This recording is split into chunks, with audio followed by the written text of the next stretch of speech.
तो मैं एक चीज़ शेयर करना चाहता हूँ सरकार को या रेलवे को।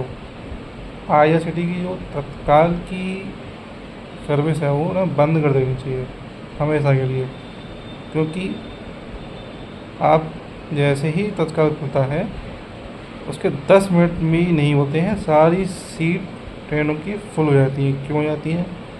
कोई दलाल बैठे हुए हैं। मैं अभी अहमदाबाद से पुणे के लिए अपने दोस्त के लिए तत्काल में बुक करने की कोशिश कर रहा था, लेकिन वो हुई तो हुई नहीं। मोबाइल से वो भी कर रहा था कोशिश, वो हुई नहीं। क्यों? कभी एरर आ रहा था, कभी बोल रहा था कि सर्वर लोड बढ़ गया है, कभी उसमें एज सेलेक्ट करने का ऑप्शन ही नहीं आ रहा था। तो तत्काल तो सर्वे मतलब बंद ही कर देनी चाहिए। कोई वैल्यू ही नहीं है उसकी। कोई सब बुकिंग या तो रेलवे के बड़े अधिकारी के थ्रू हो जाती हैं और या फिर दलाल ले जाते हैं। नॉर्मल पीपल्स को मिलती ही नहीं है बुकिंग। मेरे दोस्त को अभी मिली है वेटिंग तत्काल में, वो भी 33 वेटिंग मिली है। तो कंफर्म टिकट तो उसको मिली ही नहीं है। सोचो ये हाल है मतलब रेलवे की तत्काल सर्विस का। बस यही एक सरकार से अपील है, या तो उसको बंद कर दे या फिर कुछ ऐसा करे कि लोगों को हर तत्काल की सेवा मिले, सीट मिल सके तत्काल में, वरना बंद ही कर देनी चाहिए हमेशा के लिए। चलिए अगले मिलते हैं अगले ऐसे कोई ट्विस्ट के लिए।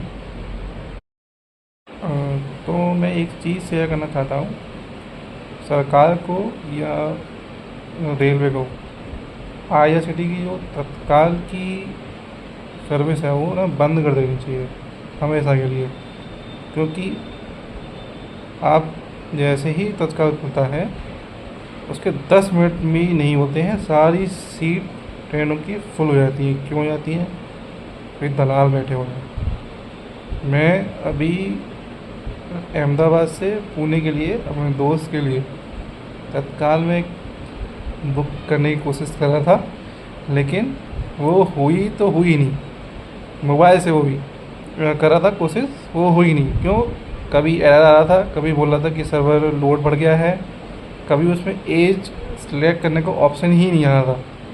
तो तत्काल तो सर्वे मतलब बंद ही कर देनी चाहिए। कोई वैल्यू ही नहीं है उसकी।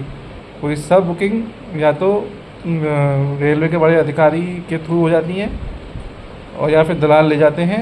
नॉर्मल पीपल्स को मिलती ही नहीं है बुकिंग। मेरे दोस्त को अभी मिली है वेटिंग तत्काल में, वो भी